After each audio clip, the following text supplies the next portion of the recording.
बहुत धन्यवाद आप सब लोगों का। चुनावी समर में आप समय निकाल के आए। मीडिया के सभी साथियों का, बहनों का धन्यवाद। शांत ये फिर ये भोपो क्यों रखा हुआ है? कोई नहीं भैया, आप बोलिए, अपने साथ बोलिए। तो मैं समझता हूँ उत्तर प्रदेश में चुनाव है और आप सबको जानने में दिलचस्पी है कि कल मुलाकात हुई थी। बिल्कुल।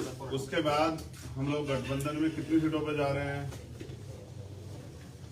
कहां से लड़ने वाले हैं, ये सब चीजें आपके मन में। मैं भी 2 दिन से मीडिया के लोगों से बात नहीं कर रहा था क्योंकि मैं भी अपनी चीजों को फाइनलाइज कर रहा था। क्योंकि आदमी जितना आदमी बड़ी बड़ी बातें करता है या कुछ भी कहता है, उन बातों पे उसका टिका रहना बहुत जरूरी होता है। तो मैं उतना ही बोलता हूँ जितना मेरे अंदर हिम्मत होती है, उससे फालतू नहीं बोलता हूँ। मैं समझता हूँ कि 6 महीने पहले से हमने भी ये प्रयास किया था कि बहुजन समाज 85% बहुजन समाज इकट्ठा हो, जिसके लिए हमने अखिलेश जी पे भरोसा किया कि वो इस आंदोलन को आगे बढ़ाएंगे। और 6 महीने से लगातार हमारी मुलाकातें भी हुई, सकारात्मक बातें। हमारे जो मुद्दे थे, क्योंकि आप जिसके साथ गठबंधन में जा रहे हैं, क्योंकि सरकार बनने के बाद वो तानाशाही हो जाता है और पिछला कुछ इस तरह का कार्यकाल भी एक लंबा समय का रहा है। तो जो मुद्दे थे जैसे प्रमोशन रिजर्वेशन का मामला, सामाजिक न्याय का मामला, बैकलॉग का मामला, सब पे बात हुई। मुस्लिम साथियों को भी उन्होंने 18-19% आरक्षण देने की बात की थी। सब चीजें बात होने के बावजूद मैं समझता हूं कि सब चीजें, क्योंकि घोषणा करना और उन पर खड़े रहना, मुझे जवाब देना है समाज को। 2 अप्रैल के मुकदमे सरकार ने लगाए, इस सरकार को रोकने का हमने तमाम तरह से प्रयास किया और इसलिए से 2 दिन से मैं यहाँ हूं। 1 महीना 10 दिन से हमारी बातचीत चली और अंत तक पहुंची, क्योंकि पिछले 9 साल से लगातार हम बहुजन समाज के लोगों को इकट्ठा करने का काम कर रहे हैं।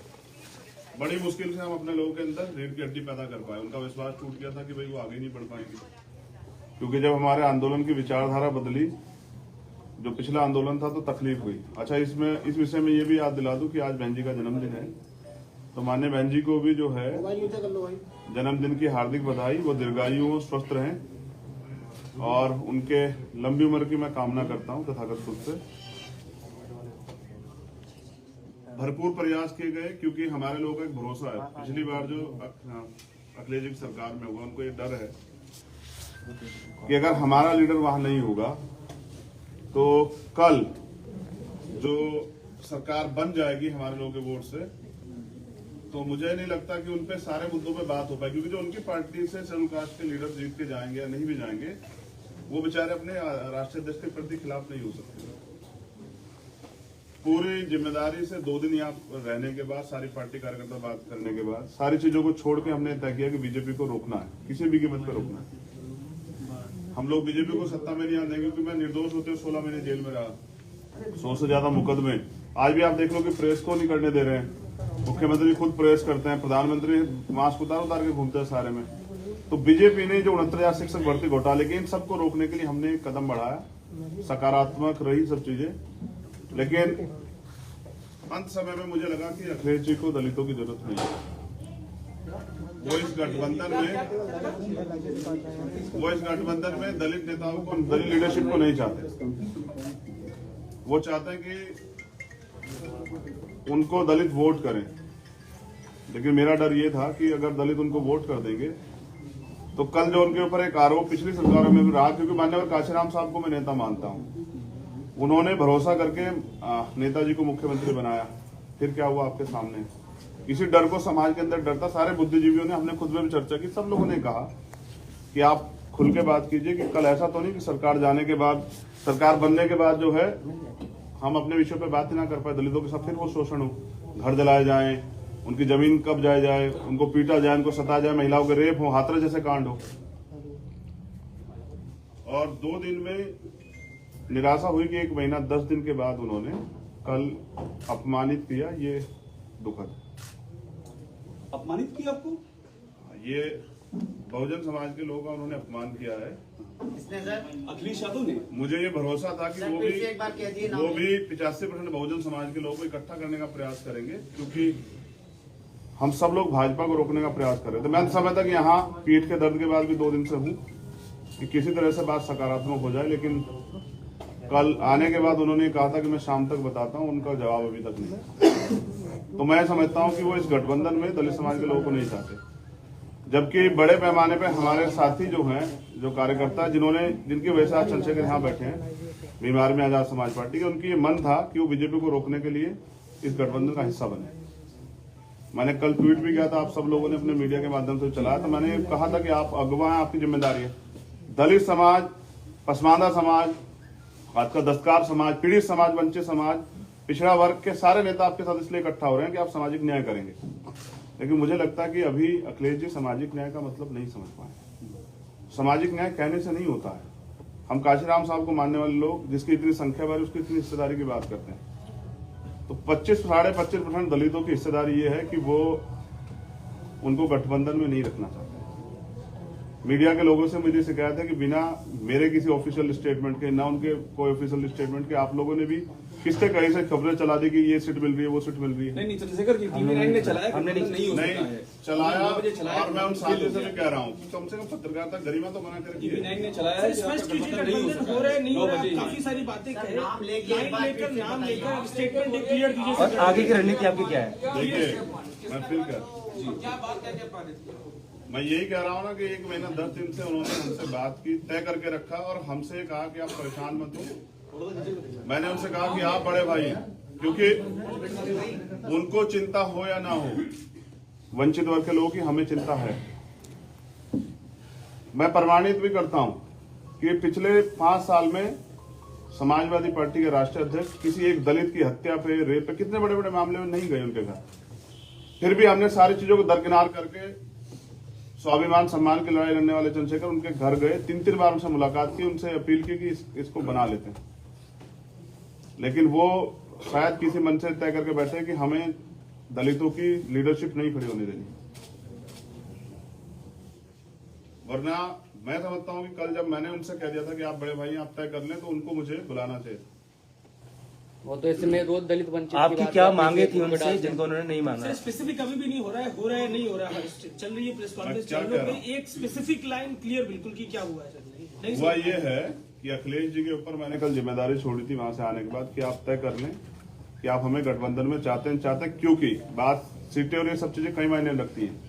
कल हम उनके लिए प्रयास करेंगे कि उनकी सरकार बन जाए, तो उनमें हमारे हितों की रक्षा होगी या नहीं होगी। कुछ मुद्दों पे वो, जैसे प्रमोशन में रिजर्वेशन का बिल फाड़ा गया, उन्होंने मना कर दिया कि वो इस पे नहीं करेंगे। तो हम दलितों और पिछड़ों के लिए चाहते थे कि भाई प्रमोशन रिजर्वेशन के बिल पे स्थिति साफ करें, बैकलॉग पे। कहने से नहीं होगा, आपको देना पड़ेगा जवाब, आपको नोट बना के देना पड़ेगा। हमारा यह था कि आपको कहनी पड़ेगी मजबूती से बात कि हम करेंगे। और हमारे लोगों को लगता है कि जब आप वहां नहीं हैं तो उनके कहने से फर्क नहीं पड़ता, वो करेंगे नहीं। क्योंकि पिछले भी हम पे एक उदाहरण है, लंबे समय से कितने मामले हुए हैं और अखिलेश जी चुप के साबित करते हैं कि वो दलितों को, जैसे बीजेपी आज खेल कर रही है ना कि दलितों को खाना खा रही है, वो आज भी साबित कर रही है कि लोकतंत्र में जहाँ सबको बराबर की हिस्सेदारी, सम्मान है, अवसर है, वहां वो भी जिस तरह खेल कर रही है। मुख्यमंत्री कल दलितों के खाना खाने गए, तो बीजेपी जैसा ही जो है ना व्यवहार उनका कल देखने को मिला। चंद्रशेखर भाई एक सवाल आपसे ये है, चंद्रशेखर भाई देखिए, ये पहले तो ये क्लियर कर दें। एक छोटा सवाल ले बस 2 दिन से आप इंतजार कर रहे हैं ना। मैं भी 2 दिन से, मुझे 9 साल हो गए इस लड़ाई को लड़ते हुए। 9 साल से मैं इस लड़ाई को लड़ रहा हूं और कभी भी दलित, पिछड़ों पे, आदिवासियों पे, पसमानदा पे कभी उनके हितों की रक्षा की बात होती है, चाहे CNP और NRC का मामला हो। मैं पहला शख्स था जो जेल गया। नेता डर रहे थे कि मुसलमानों की लड़ाई लड़ेंगे तो वो यहाँ जो है दिक्कत आ जाएगी।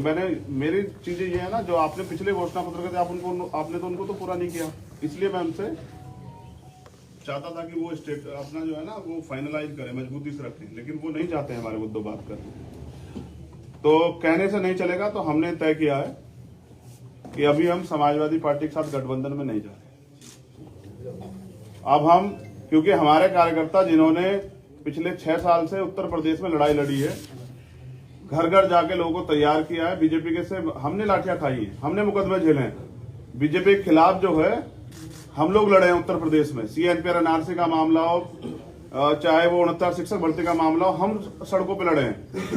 तो मैं समझता हूं कि अपने लोगों के हितों की रक्षा में स्वयं करनी पड़ेगी। मैं 25% दलितों के स्वाभिमान की रक्षा करने के लिए हूं उनको मैं अपमानित करने के लिए, मैं तो मान्यवर काशीराम साहब को नेता मानता हूं ना, उनको राष्ट्रपति बनाने का अवसर मिला, बीजेपी ने कहा बना देंगे, उन्होंने छोड़ दिया।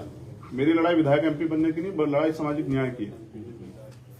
मैंने कल उनके पाले में छोड़ी थी, उनका जवाब नहीं आया। मैं मानता हूं कि वो दलितों का नेतृत्व और दलितों की हितों के मुद्दों पे बात नहीं करना चाहते। मुझे भी उम्मीद है कि मेरे बाद हो सकता है वो स्टेटमेंट देंगे, हम ये करेंगे, लेकिन हमने तो सबके देखे। प्रधानमंत्री भी कहते 2 करोड़ रोजगार देंगे, प्रधानमंत्री भी कहेंगे जो है 15-15 लाख देंगे, ये करेंगे वो करेंगे, लेकिन देश बेच दिया।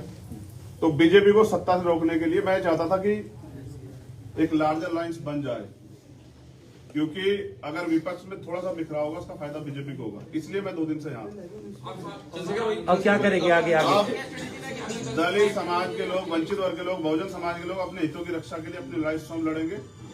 मैं समझता था अखिलेश जी दूरदृष्टि है, वो समझते होंगे कि लड़ाई आज की नहीं है, उत्तर प्रदेश से केंद्र का रास्ता तय होगा। लेकिन पिछली बार जिस तरह से माननीय काशीराम साहब के साथ धोखा हुआ कि उन्होंने माननीय नेताजी को मुख्यमंत्री बनाया और वो फिर ठगे से रहे कि मैं इनका वजूद बना के जो है ना अपने लोगों को कमजोर नहीं कर सकता हूं, उनके हितों की रक्षा के लिए चुप नहीं रह सकता हूं। मैं सरकार में इसलिए नहीं शामिल होना चाहता कि अभी तो सरकार बनी भी नहीं है कि मैं अपने लोगों की हत्याओं पर, तमाम तरह की समस्याओं पर चुप हो जाऊं। मैं नौजवानों की बेरोजगारी के मामले चुप हो जाऊं, ये मुझसे नहीं हो। चंद्रशेखर भाई अकेले लड़ेंगे क्या? सवाल आपसे ये है, अपने दम पे लड़ेंगे और प्रयास करेंगे जो अभी बिखरा हुआ विपक्ष है उसको एकजुट करें। अगर वो नहीं होगा तो अपने दम पे लड़ेंगे। चंद्रशेखर भाई एक सवाल आपसे ये है मेरा, कांग्रेस मायावती मैं फिर कह दूं आपसे, मैंने माननीय बहन जी से सबसे पहले प्रयास किया, वो हमारी नेता बड़ी है, कि उनके साथ एक गठबंधन है। मैंने खूब प्रयास किया।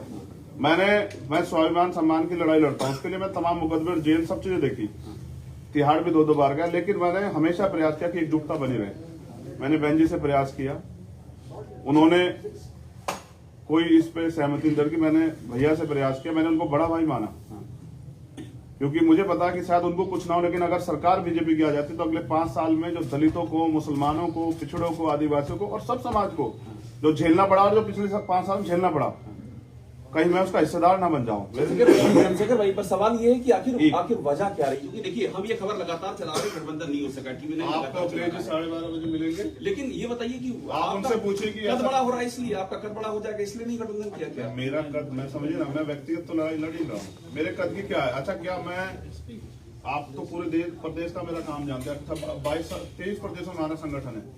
मैं तो बिहार तक चुनाव लड़के अपने दम पे, तो मैं क्या उत्तर प्रदेश में नहीं लड़ सकता हूँ? लेकिन मेरा प्रयास ये था, क्योंकि मैं नहीं चाहता कल किसी दलित का की बच्ची का, किसी मुस्लिम समाज की बच्ची का, किसी अन्य धार्मिक अल्पसंख्यक समाज समझ, किसी स्वर्ण समाज की बच्ची का भी रेप, हत्या हो। हमने देखा ना उन्नाव क्या हुआ, हमने देखा ना हाथरस क्या हुआ।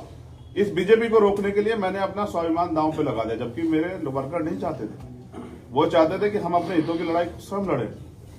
रमण साहब, मेरा एक सवाल आपसे ये है कि आप दूसरे असदुद्दीन ओवैसी हो गए हैं, क्योंकि ओवैसी के साथ भी कोई गठबंधन नहीं कर रहा है, आपको भी कोई अपने प्लेटफॉर्म पे नहीं लाना चाह रहा है। देखिए मैं क्या कह रहा हूँ, जब कोई अपने हितों के लिए लड़ता है ना तो वो उसको फिर कुछ ना कुछ तो सहना पड़ता। देखिए मैं मेरी लड़ाई सत्ता कभी थी नहीं, ओवैसी के साथ सत्ता का सहारा लेके व्यवस्था परिवर्तन की लड़ाई थी। सत्ता को मैंने, जब सत्ता की बात चल रही थी ना, लोग चुनाव तैयारी कर रहे थे, मैं आंदोलन लड़ रहा था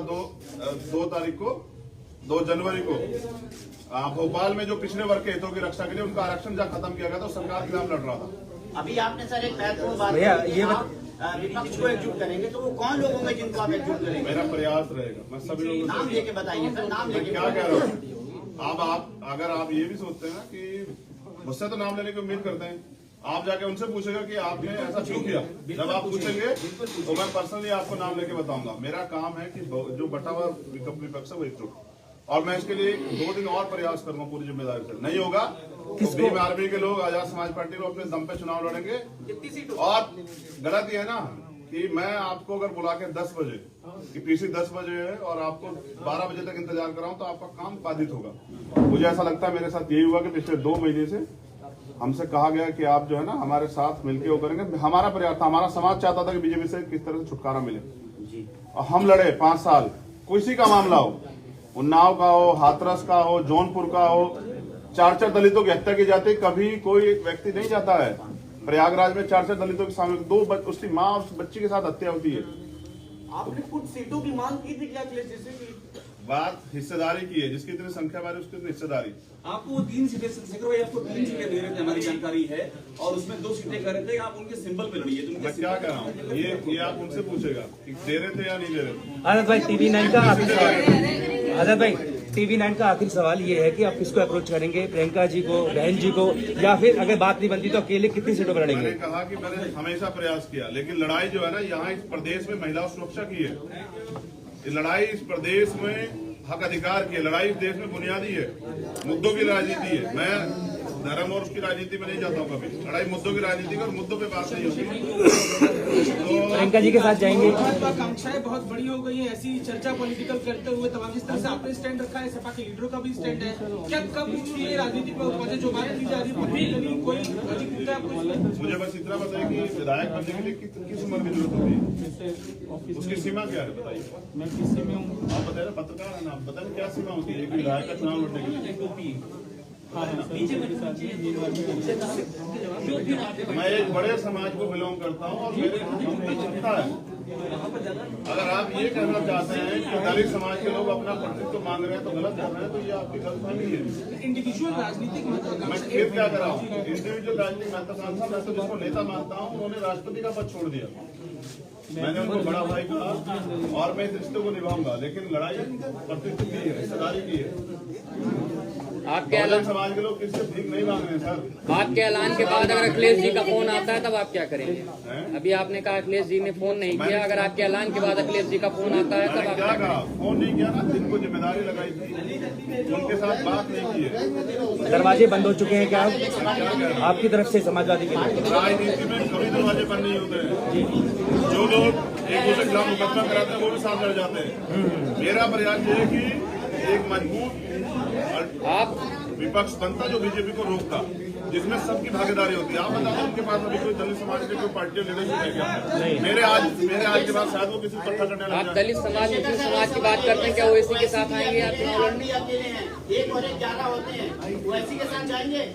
जो कुछ होगा, आज 2 दिन का समय आपसे लिया है, उसके बाद अपनी बात आपसे रखेंगे, लेकिन कभी भी दलित समाज के सम्मान से खिलवाड़ नहीं होने दूंगा, ना उनके सम्मान से जो है ना खिलवाड़ करने दूंगा।